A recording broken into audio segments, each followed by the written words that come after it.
What is a quilter supposed to do with all kinds of random scraps that don't really even go together, fatigues and novelties, etc.? As you can see, I've been cutting them up into 3-inch squares. I'm just trying to use up some scraps that don't really go with anything, and I came up with a great way to use them, and I didn't make this up myself. I played around with it. Then you can choose 2.5-inch blocks, or you can choose 4-inch blocks. You can decide how big you want to cut your random scraps up. So now I'm going to teach you exactly what to do with these 3-inch squares to make them work together into a really beautiful quilt.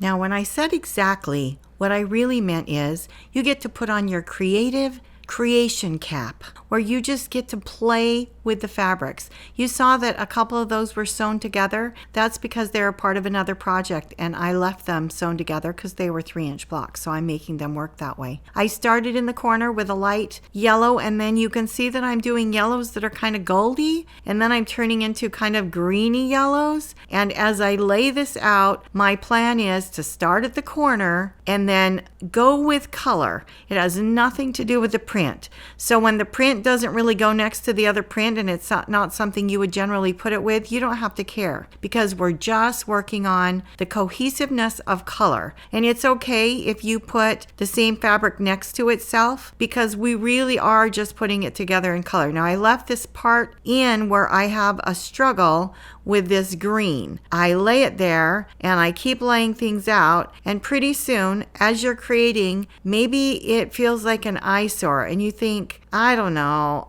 like, is this good? And you kind of doubt yourself and you think, okay, I need to go with my gut, and my gut isn't happy. So you move things around and you pick them back up and you set them to the side. It's sort of like doing a puzzle that has many answers. And it's so good for your brain to do free-spirited work like this. You can see I just ended up picking all those greens up because they were bugging me there. They were too abrupt. When you squint at it with your eyes, you want the colors and the feeling to kind of flow together in a peaceful way and not have terrible abruptness until you're ready for abruptness. Every rule, every exact thing you can think isn't real, because you get to choose and decide where it looks good. And you see that when I moved those greens out, they just feel better to me. I still have them at an odd angle. They're not exact. There's nothing exact about this process. If you are one of those people that really needs all your ducks to line up in a row, this would be a great thing for you to do to exercise your brain and let it flow. You just lay things out, and as the colors change, you can see I did a little bit of a darker, odder green, and these are teal. So this is all a random guess if I'm gonna like how I lay these out. When I don't know for sure, I just start laying blocks out. And yes, as it transfers from one color to another, there's some abruptness. But you lay it out, and then you kind of stand back or sit back or just hold your body back and look at it a little bit and think how you feel as you look at it. Do you like the way the colors are flowing into one another? Do you think it looks good where it is? There really isn't a rule except for you being pleased. So as I leave that teal there, it isn't really bothering me. I think that the reason I like the teal where it is because it's a good place for an abrupt color change. So as I lay color out, and this is all about color, I'm just trying to have it flow properly. So these bugs that I'm laying out, they cause me a lot of grief. So I've left this in so you can watch me decide where they really go, where I like them. Probably where I'm laying them right now would work if you like them there and want to keep them. But as I lay the bunnies with the flowers around them, it starts bugging me. So I look at my pile of scraps and I start pulling out all of the different blues I want to use up. And some of them are only 1 or 2, and some of them are a lot. And I'm going to use as many as I can to make them feel happy. I count across the top because I'm reminding myself how big I want this quilt to be. I'm keeping track so I know how far to go. And I decide, yeah,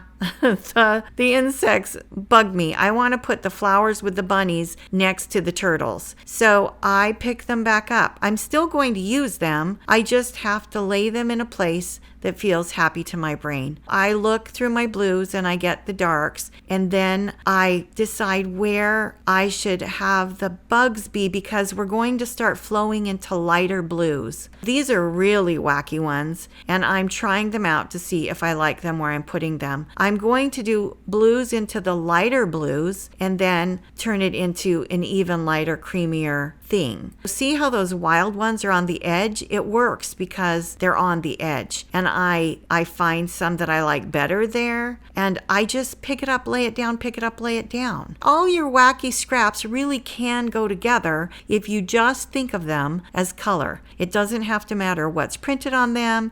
It doesn't have to matter if they're fabrics that normally go next to each other. Now that I'm easing the blue into the lighter blue, I'm almost going for a low volume feeling, because then I'm going to use some neutrals, and it's laying in a really good place on the quilt because it's going to take your eye and really have a division, because this is one of those transition places that you go from dark to light. So you can see that I'm just laying them out, and some of them are brighter than others, but because of the way this quilt flows, just squint at it. And it's okay if some colors pop here and there, as long as the base of the color reads like a blue or a neutral. And as you stand back and look at it, you think, oh, like, look how pretty all those muddled greens and blues are starting to look. And so I just keep trying, and I lay things out, and you'll notice a couple of fabrics that I just pull completely out of the quilt. They just don't go. But generally, I make everything decide it's going to be happy where it is. These butterflies, I love them so much. They remind me of my granddaughter who loves butterflies. And they just feel happy. And see how they don't really go with the tractors and the little zoo farm animals? But if I have them there, they do start going. It isn't about what's printed on the fabric. Again, it's really about the background. These are the two that I try, and I finally just pull out. You can see I've taken them out by there. And now we're ready for an extreme contrast, which is from the neutrals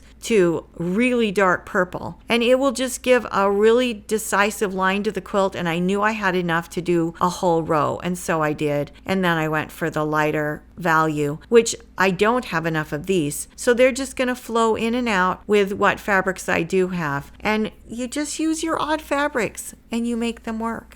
Part of laying out this quilt isn't about forcing things into the quilt that just don't want to be there. And those purple with orange were too much. And I thought, I need more darks.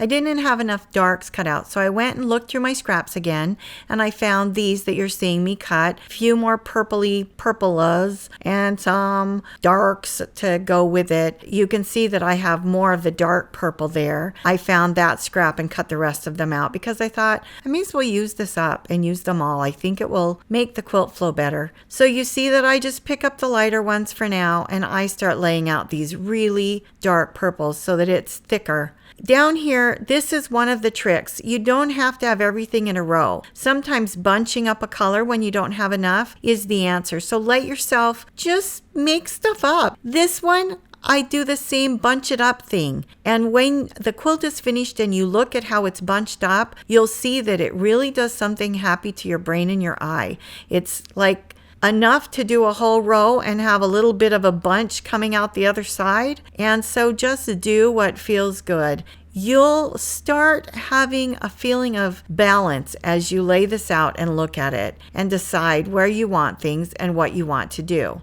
Cutting up more scraps sometimes is the answer. And am I going to have scraps left over when I'm done? Yes, it's going to be okay. I can use it for another quilt or make a doll quilt or whatever. But turning the purples into even a darker black with this fireworks fabric just makes this quilt so cool. And then the little black with the darling little footprints all over it and all the colors. This is going to be such a happy child's quilt to have some child cuddle in and study these fabrics and play with them and be warm with them and feel loved with them. Then I just had these 3 little fabrics that just made it so cute at the bottom, and I decided at the end I'd do a wild corner. So here's my wild corner. So I start at the bottom and I do row 1, row 2, row 3 all the way up. I have my little tub that I put my projects in, and I pin this quilt together so that I can just sew it at my leisure. together. This process works so well in taking myriad of fabrics and making them cohesive that I kind of want to make a king-size one. Here it is quilted, and you can tell every step this quilt just gets better and better. Can you imagine being a child and finding these cute little frogs and all these wonderful things all over your quilt? And yet when you look at it, even though they're wildly crazy fabrics, it has this cohesive peacefulness that just feeds your soul. So take your scraps, play with what you have, and see if you can do this too. Stay merry and creative.